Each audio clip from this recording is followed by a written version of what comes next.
नाज़रीन, गंबट में फौजी फर्टिलाइज़र कंपनी तरफ़ां कपह जे फसल जी वाध बाबत सेमिनार मुनक़द कयो वियो, जंहिं में आबादगारनि खे फसल जी वाध बाबत ॼाण ॾिनी वई।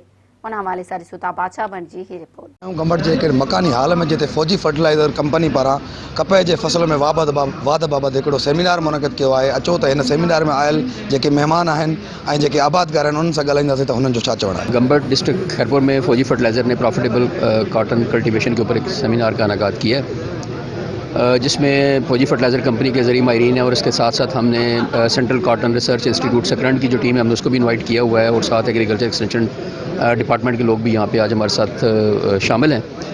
मकसद हमारा ये है कि जो आने वाली हमारी कॉटन क्रॉप है हम उसकी पैदावार को कैसे बढ़ा सकते हैं। लास्ट ईयर आपको पता है अनफॉर्चुनेटली हमारी जो कॉटन की क्रॉप है वो बड़े बुरे तरीके से डैमेज हुई है। स्पेशली सिंध के अंदर जो आप देखें तो हमारी कॉटन की जो पर एकड़ पैदावार है वो बहुत कम आई है। तो इस दफ़ा आज के इस सेशन में स्पेशली हमने उन अनासर का उन चीज़ों का जिक्र किया है जिसकी वजह से पिछले साल की पैदावार कम हुई, और साथ साथ हमने कुछ रिकमेंडेशंस थी हमारे एग्री डिपार्टमेंट की तरफ से भी और प्लस जो रिसर्च इंस्टीट्यूट है उनकी तरफ से भी कि ऐसे कौन कौन से अवामिल हैं जिनको अख्तियार करके हम जो है वो अपनी इस पैदावार को बेहतर कर सकते हैं। सिलेक्शन कुछ अड़ी लास्ट ईयर जेका असांजा डिज़ास्टर थिया में भी उनमें कुछ खामियूं भी हुयूं पंहिंजियूं, हुन ते थोरो फोकस कयो वियो आहे। फर्टिलाइज़र्स जो सही तरीक़ो ॿुधायो, ॾाढो सुठो प्रोग्राम आयो।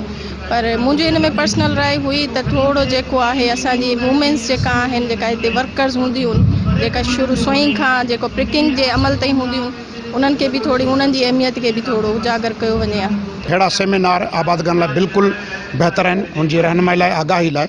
छो इन सेमिनार तव्हां ॾिठो त मुख़्तलिफ़ दोस्तनि पंहिंजी प्रेज़ेंटेशन ॾिनी, उन्हनि पंहिंजा मुख़्तलिफ़ जंहिं जंहिं इदारे कमु कयो आहे पेश कयो आहे, ऐं जेकर उन्हनि इदारनि जे दोस्तनि जे प्रेज़ेंटेशन जे मुताबिक़ उन्हनि जे हिदायतुनि मुताबिक़ जेकर आबादगार क़दम खणंदा त यकीनन उहे पंहिंजी पैदावार बहितर कंदा। हिते ॿिज जी बि ॻाल्हि थी, भाण जी ॻाल्हि थी, ज़मीन जी ॻाल्हि थी, पाणी जी ॻाल्हि थी, बीमारियुनि जीतनि जी ॻाल्हि थी, त इन्हनि अमलनि इहे जेके शयूं आहिनि इहे असांजे ज़राअत सां लॻायल पियल आहिनि ऐं ख़ासि तौर वण जे फसल सां इहे सभु मसइला ॻंढियल आहिनि। खादों का मुतवाज़न इस्तेमाल करवाया जाए, बिजाई सही पे हो, सही टाइम पर हो और अच्छा बीज इस्तेमाल किया जाए, ज़मीन की तैयारी ठीक की जाए, ये सारे अनासर मिल के बेहतर पैदावार की तरफ बुनियाद फराहम करते हैं। यहाँ पर खादों का गैर मुतवाज़न इस्तेमाल बहुत ज़्यादा है।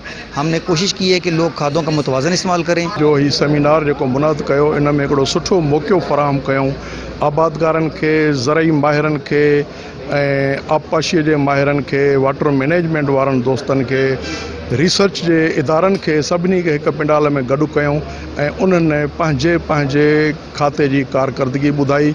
आबादगारनि जे ख़ुशहाली लाइ, ज़राअत जे वाधारे लाइ गवर्नमेंट ऑफ सिंध जो एग्रीकल्चर डिपार्टमेंट छा करे रहियो आहे ऐं फौजी फर्टिलाइज़र उन्हनि जी फी एकड़ पैदावार जे लाइ छा करे रहियो आहे। आउं सम्झां थो इहो को सेमिनार ॾाढो कामयाबु सेमिनार हुयो। प्रोग्राम में आयल मेहमाननि जूं ऐं आबादगारनि जूं ॻाल्हियूं ॿुधियूं। कैमरामैन माशूक बंड सां गॾु साथी रिपोर्टर असगर मीरानी सां गॾु बादशाह बंड, मेरान टीवी न्यूज़।